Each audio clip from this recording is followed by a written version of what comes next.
जिल्हा परिषद सदस्य माननीय श्री दिलीप सरोदे, आजच्या कार्यक्रमाचे प्रमुख पाहुणे अहमदनगरच्या महानगरपालिकेचे उपायुक्त श्री हांगे साहेब, आजची सत्कार मूर्ती ज्यांनी खऱ्या अर्थानं ग्रामीण भागात कुठल्या प्रकारची पार्श्वभूमी नसताना आपल्या यशाची पताका आपल्या आई वडिलांना अर्पण केली, एक दुसरा इतिहास त्यांनी घडवला असे आपले श्री बालाजी दिगंबर मंजुळे, त्यांचे बंधू आणि त्यांचं प्रेरणास्थान श्री संतोषजी मंजुळे, दुसरे एक आपल्या इथे उपजिल्हाधिकारी श्री गणेश मिसाळ, आमचे ज्येष्ठ सहकारी नेते माननीय बकार साहेब, सचिन गुजर, अहमदनगर जिल्हा परिषदेचे आपल्या महानगरपालिकेचे सदस्य मनीष साठे, मान्य श्री सचिन मुंगसे, रामभाऊ कारले आणि सगळ्यात महत्त्वाचं ज्यांनी एक अतिशय चांगल्या समारंभासाठी आपल्या सगळ्यांना या ठिकाणी बोलवलं, आपल्या सगळ्यांना एकत्र केलं, ते डॉक्टर श्री भारत कर्डक, श्री भारत भवार, सर्व उपस्थित सर्व मान्यवर, व्यासपीठावर सर्व मान्यवर बंधू आणि भगिनींनो, गेल्या 1.5 तासापासून मी अतिशय बारकाईने सगळ्यांची भाषणं अतिशय ऐकत होतो. श्री मंजुळेंच्या निमित्तानं या व्यासपीठावर आपल्या या कार्यक्रमामध्ये एक अतिशय चांगल्या प्रकारचे विचार या सगळ्या भाषणामधून आपल्याला ऐकायला मिळाले. यश कुणाला मिळतं, जीवनामध्ये संधी कुणाला मिळते, अशा प्रकारची अतिशय चांगल्या प्रकारची चर्चा या निमित्ताने झाली. कष्ट केले पाहिजेत, प्रतिकूल परिस्थितीवर मात केली पाहिजे, परिस्थितीचं गांभीर्य समजून आपली जीवनाची वाटचाल आपण केली पाहिजे, एक अतिशय चांगल्या भाषेमध्ये श्री मंजुळे आणि त्यांच्या बंधूंनी त्यांच्या स्वतःच्या यशाची वाटचाल आपल्या सगळ्यांना सांगितली. तशा अर्थानं आपण सर्वजण आरंभशूर आहोत. आपल्याला अनेक अडचणी सांगायचा आपला महाराष्ट्रीयन माणसाचा स्वभाव आहे, परंतु अशासारखी जी उदाहरणं आहेत की अनेक उदाहरणं आपल्या समोर लाईनीमध्ये आपल्या समोर सगळ्यांना दिसतात.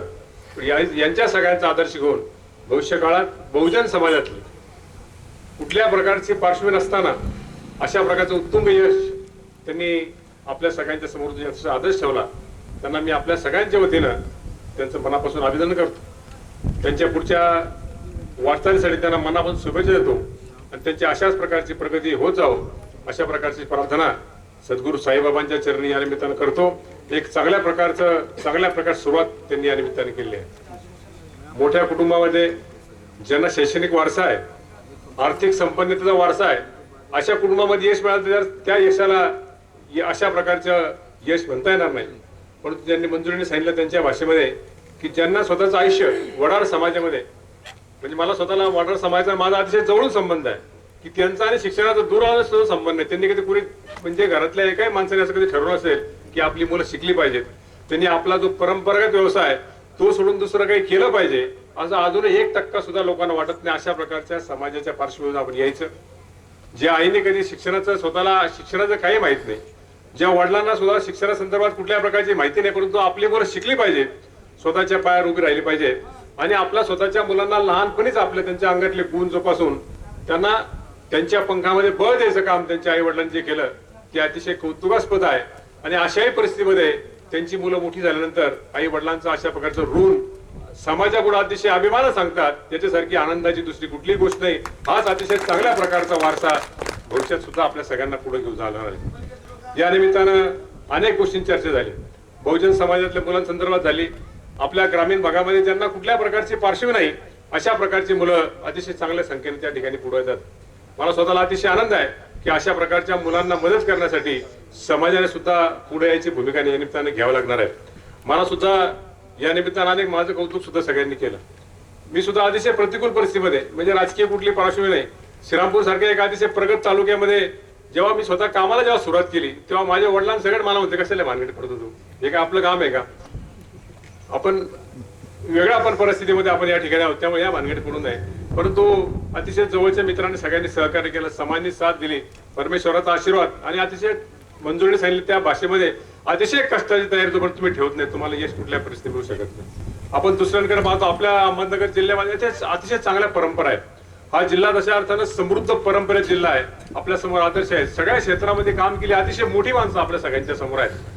त्यामुळे समाजाने आदर्श घेऊन त्या पद्धतीने वाटचाल करायचं सुद्धा काम मी स्वतः या निमित्ताने केलं. आणि सगळ्यात महत्वाची गोष्ट जी या सगळ्या भाषणामध्ये ऐकली की सामान्य माणूस हा आपल्या सगळ्या कामाचा अजेंडा भविष्य काळामध्ये आपल्याला ठेवला, त्याच्या पुढे अनेक अडचणी आहेत. तुम्ही जे मगाशी एक उदाहरण दिलं ते अतिशय बारकाईनं उदाहरण, या सगळ्या उदाहरणामध्ये आपण पाहतो की तुमच्यामध्ये अजून एक तळमळ आहे. ही तळमळ हिंगे साहेबांनी सांगितले त्याप्रमाणे आपल्याला कायमस्वरूपी आपल्या कामामध्ये आपल्याला ठेवावं लागणार आहे. आणि या सामान्य माणसाला आधार द्यायची भूमिका भविष्य काळात सुद्धा तुमच्या स्वतःच्या, कारण तुम्हाला आता मोठी संधी आहे. भारतीय प्रशासन सेवेमध्ये महाराष्ट्रातली माणसं अतिशय कमी आहेत. त्यातल्या त्यात बहुजन समाजामध्ये ज्यांना कुठल्या प्रकारची संधी नाही अशा प्रकारची माणसं अतिशय कमी आहेत. त्यामुळे तुम्ही सामाजिक न्यायाची जी भूमिका आपल्या भाषणामध्ये आज अतिशय हिरण्याने मांडली, तो जो तुमचा विचार आहे, तुमच्या मनाची जी तळमळ आहे, ती जे तुमच्या जवळातला एक ज्वालामुखी आहे, तो अशाच पद्धतीने पेटत राहो आणि सर्वसामान्य माणसाला आपल्यासारख्या अधिकारांच्या माध्यमातून न्याय मिळो, अशा प्रकारची अपेक्षा या चांगल्या समारंभाच्या निमित्तानं मी आपल्याला मनापासून देतो. खरं तर कर्नाटक आणि पवार कुटुंबांचे मनापासून आभार मानले पाहिजे की अशा प्रकारचे उद्योग खरं काही कारण नाही राजकीय लोकांना बोलवलं. सध्या आपलं सगळ्यात जग व्यवहारी जग आहे, परंतु अशा प्रकारच्या मित्रांचं कौतुक करावं. समाजातल्या शेतकऱ्यांना, आपल्या भागातल्या मित्रांना आणि आपल्या जवळच्या माणसांना अशा प्रकारचे जे आदर्श आहेत की जे आपल्याच परिस्थितीमध्ये आहेत, आपल्यासारख्या वातावरणामध्ये आहेत, आपल्यासारख्या शेतकरी कुटुंबामध्ये आहेत, त्यांना कुठल्याही प्रकारचा शैक्षणिक वारसा नाही, आर्थिक वारसा नाही, अशा प्रकारची उदाहरणं समाजामध्ये पुढे आपण आणावी. आणि त्या निमित्तानं आपल्या कुटुंबातल्या मुलांना, आपल्या भागातल्या मुलांना, आपल्या परिसरातल्या मुलांना अशा प्रकारच्या चांगल्या परंपरा जोपासण्याचं काम करण्याची संधी या निमित्ताने द्यावी, म्हणून त्यांनी आज एक अतिशय चांगला उपक्रम केला. त्यांचं सुद्धा मी मनापासून अभिनंदन करतो. आपल्या सगळ्यांना मनापासून शुभेच्छा देतो आणि एका चांगल्या कार्यक्रमाला मला बोलवलं याबद्दल आपल्या सगळ्यांचं मनापासून अभिनंदन करतो, ऋण व्यक्त करतो आणि माझे दोन संपवतो. जय हिंद, जय महाराष्ट्र.